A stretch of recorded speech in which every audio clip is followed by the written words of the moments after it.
গত 25শে মার্চ 2023 এই দৈনিক সংবাদ পত্রিকা প্রকাশিত নেশা কারবারির বাড়িতে তল্লাশি, উদ্ধার পিস্তল, কার্তুজ, মাদক শীর্ষক সংবাদ সম্পর্কে।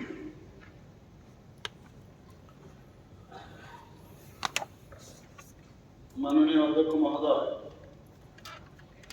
এখানে মাননীয় বিধায়ক এখানে নোটিশ এখানে রেখেছে, সে বিষয়ে আমি আমার কাছে এখন পর্যন্ত যে ইনফরমেশন আছে সেই ভিত্তিতে আমি বলছি। বিগত 23/3/2023 ইংরেজি তারিখে একটা গোপন তথ্যের ভিত্তিতে দলেশ্বরের শ্রী বিদ্যাধরকে পিতা স্বর্গীয় মোহনদের বাড়িতে একটা তল্লাশি অভিযান চালানো হয় এবং অভিযানের সময় পুলিশ একটি 9mm পিস্তল, একটি ম্যাগাজিন, সঙ্গে 2টি কার্তুজ এবং অন্যান্য কিছু জিনিস বাজেয়াপ্ত করা হয়েছে। এ বিষয়ে পশ্চিম আগরতলা থানা narcotic, drugs and psychotropic substance NDPS আইনের under section 21C, 25, 27A, 27B, 35 এবং অস্ত্র আইনের 25 ধারা অনুযায়ী 24/3/2023 ইংরেজি তারিখে নিম্নলিখিত 8 জন অভিযুক্তের বিরুদ্ধে একটি সুনির্দিষ্ট মামলা নথিভুক্ত করা হয়েছে। তাদের নাম হচ্ছে রণদীপ দর রায়, বয়স 35, পিতা মৃত দিলীপ দর রায়; শ্রী কিঙ্কর দাস, বয়স 28, পিতা ক্ষিতিশ চন্দ্র দাস; 3 নম্বর হচ্ছে শ্রী বিপ্লব দে, বয়স 30, পিতা বিধান দে; 4 নম্বর হচ্ছে শ্রীমতী প্রিয়ঙ্কা দাস, স্বামী বিপ্লব দে, বয়স 30, পিতা শ্রী বিমান দে; 5 নম্বর হচ্ছে সানি সাহা, বয়স 25, পিতা শ্রী বিকাশ সাহা; 6 নম্বর হচ্ছে শ্রী দেবুদেব বর্মা, যার পিতা ইনফরমেশন এখানে নাই লেখা আছে, পিতা অজানা; 7 নম্বর আছে শ্রী অপূর্ব দে উর্ফ জন্টু, পিতা শ্রী বিকাশ সাহা; 8 নম্বর হচ্ছে শ্রীমতী অনুরাধা নাথ ব্র্যাকেটে দে, স্বামী শ্রী অপূর্ব দে উর্ফ মন্টু। এই তদন্তকালে উপরোক্ত অভিযুক্তদের মধ্যে থেকে প্রথম 6 জনকে পুলিশ গ্রেপ্তার করতে সক্ষম হয়েছে এবং এদের সকলকে বর্তমানে জুডিশিয়াল কাস্টডিতে আছে ওরা এবং মামলা বর্তমানে তদন্তাধীন।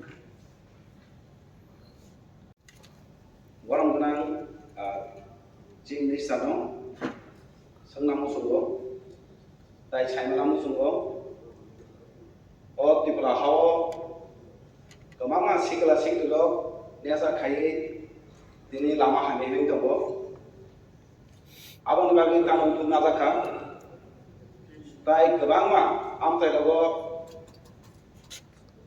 nesa mukto khainya bagi jara sanai dabo rehab center খাইজাকা আবার উন্নতই সুনাম সঙ্গ। আমি মাননীয় মুখ্যমন্ত্রী কাছ থেকে জানতে চাই, শুধু গত 25 তারিখ আমরা পত্রিকায় দেখেছি অ্যারেস্ট হয়েছেন, আপনি এখন বলেছেন 8জনকে 6জনকে অ্যারেস্ট করা হয়েছে। এর আগে যারা নেশাযুক্ত, নেশা কারবারি কতজন গ্রেপ্তার করা হয়েছে? আর আমরা দেখেছি এই রাজ্যে প্রত্যেক এরিয়ায় যারা ছাত্র সমাজ, যুব সমাজ নেশাতে যুক্ত হয়ে যাচ্ছে। এই পদক্ষেপ রাজ্য সরকার কি চিন্তা ভাবনা আর নেশা মুক্ত করার লক্ষ্যে রিহ্যাব সেন্টার করা হয়েছে কিনা? আর আমরা দেখেছি রাজ্যে যারা যুব সমাজ, যারা স্টুডেন্ট, ছাত্র ছাত্রী তারা যুক্ত হয়ে যাচ্ছে। তা আমরা সবসময় বলে থাকি, আমরা এই হাউসে আমরা সবসময় দেশকে গড়ে তোলার। মাননীয় সদস্য, আপনার পয়েন্ট অফ ক্লিয়ারিফিকেশন মূল জিনিসটা বলুন প্লিজ। না, এর সাথে যুক্ত নেশা কারবারি, এর সাথে যুক্ত আমরা এই কারণে আমি ক্লারিফিকেশন দিতে চাই। এটা তো নিশ্চয়ই, এটা তো বৃহৎ পরিসরে বলছেন। আপনার মূল জিনিসটা হচ্ছে কি পিস্তল উদ্ধার হয়েছে আমাদের এটাই না, এটা তো নেশার গার্মেন্টসের যুক্ত তো। আপনি স্পেসিফিক থাকুন, আপনার পয়েন্ট অফ ক্লিয়ারিফিকেশন প্লিজ। এটাই তো আমি বলছি, মানে এখানে আমরা দেখেছি নেশা শুধু যুক্ত না, এখন অস্ত্র এখন যুক্ত হয়ে যাচ্ছে। কিভাবে এটাকে আমরা মুক্ত করা যায়? আমরা রাজ্য সরকারকে আমরা প্রশ্ন করতে চাই। আমরা দেখেছি এই রাজ্য সরকার অন্য রাজ্যকে কিন্তু নেশা মুক্ত করার সাহায্য করছেন, কিন্তু আমরা দেখছি প্রত্যেক দিন বা কয়েকদিন পর। মেম্বার প্লিজ, আপনি স্পেসিফিক পয়েন্টে থাকুন। আপনি যদি ইলাবোরেট যদি বিশাল বিষয় থাকেন, হাউসের অনেক আরোই আছে। নেশা কারণে আমরা লাস্ট অনুরোধ রাখবো, নেশা মুক্ত করার পরিকল্পনা আছে কিনা। নেশা আমরা অন্য রাজ্যকে যুক্ত হতে দিচ্ছি না, এটাকে কিন্তু আমরা মুক্ত করতে পারছি না রাজ্যকে। কিভাবে মুক্ত করা যায় এই ব্যবস্থা, এই চিন্তাধারা রাখুন। আশা করি এই প্রয়োজন নেবেন। আর কতজন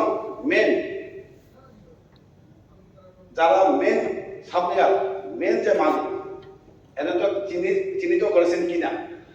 আপনার প্রশ্ন কিন্তু নেশার উপর না, আপনার প্রশ্ন হয়েছে এখানে নেশাও ছিল। ঠিক আছে, ওকে বলুন। ঠিক আছে, মাননীয় অধ্যক্ষ মহোদয়, can I add my point of clarification also? Sure. মাননীয় সদস্য যেটা বলতে চেয়েছে যে নেশা কারবারির বাড়িতে তল্লাশি করে পিস্তল উদ্ধার হয়েছে। An honorable chief minister has replied, 8 persons have been arrested. একদম clear. He wanted to know, এটা হচ্ছে মানুষ কমপ্লেইন করেছে, তারপর অ্যারেস্টটা হয়েছে।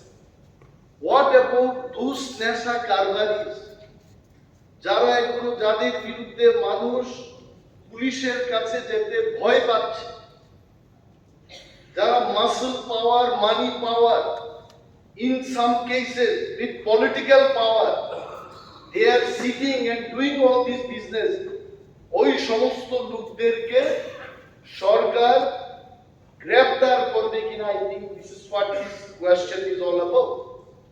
কারণ আমি কমপ্লেইন করব, তারপরে অ্যারেস্ট হবে, but what about those people যাদের বিরুদ্ধে এখনো কমপ্লেইন নেই? We don't want to know. This is one. This is one. Second point of clarification হচ্ছে, এই যে নেশাগ্রস্ত যুবক দিন কি দিন বৃদ্ধি পাচ্ছে, এটাকে বন্ধ করার সরকারের কি পদক্ষেপ আছে এটা আমরা জানতে চাই। Thank you. গত এই 5 বছরে কতজনকে কঠোর শাস্তি দেওয়া হয়েছে সেই সম্পর্কে সেপারেট কোশ্চেন আনবেন মাননীয় সদস্য, নিশ্চয়ই আপনি কোশ্চেন নিশ্চয়ই উত্তর দেবেন। Stopped in his own language, which I could not understand. Later on he said in Bengali, at least I could understand. Anyway, একটা জিনিস আমরা বলছি যে বারবার এখানে ক্লিয়ার করা দরকার। উনি বলেছেন, উনার রেফারেন্স যেটা একটা নেশামুক্ত ত্রিপুরা আমরা বারবার বলছি। আমাদের স্বরাষ্ট্রমন্ত্রী বারবার বলছেন এনইসি মিটিং এ, না এখান থেকে কোন রকম নেশা সামগ্রী বাইরে যাবে, না বাইরের থেকে নেশা সামগ্রী ত্রিপুরাতে আসবে। এই বিষয়ে বারবার বহু জায়গায় আমরা এই কথাটা বলেছি। আজকে যেহেতু সদনে স্পেসিফিক যে রেফারেন্স এনেছে সেই বিষয়ে আমি বলেছি। এই বিষয়ে বিস্তর আলোচনা আছে, বারবার কতজন অ্যারেস্ট হয়েছে। যখন যে জায়গায় সেই প্রশ্ন করা হবে এবং বিশদভাবে জানার ইচ্ছে থাকলে নিশ্চয়ই আমরা বলব। কিন্তু আজকের এই ঘটনার জন্য এটা গোপন সূত্রে গেছে, কারণ কমপ্লেনে যায়নি এবং 8 জনকে চিহ্নিত করেছে, 6 জনকে অ্যারেস্ট করেছে, তদন্ত চলছে। এবং আপনাদের কাছে আমি মাননীয় অধ্যক্ষের মাধ্যমে আমি সবাইকে জানাতে চাই যে নেশামুক্ত ত্রিপুরা, নেশামুক্ত ভারত আমরা করবই করব, জিরো টলারেন্স দিতে আমাদের নেশার সামগ্রী বাজেয়াপ্ত করার পরে কোথায় রাখা হয়? এটা কি টেস্টে করায় না কি করা হয়? All the information I have, in details I have, today I did not bring, also I have, I can tell. But in specific question, I will give the answer. ঠিক আছে, মাননীয়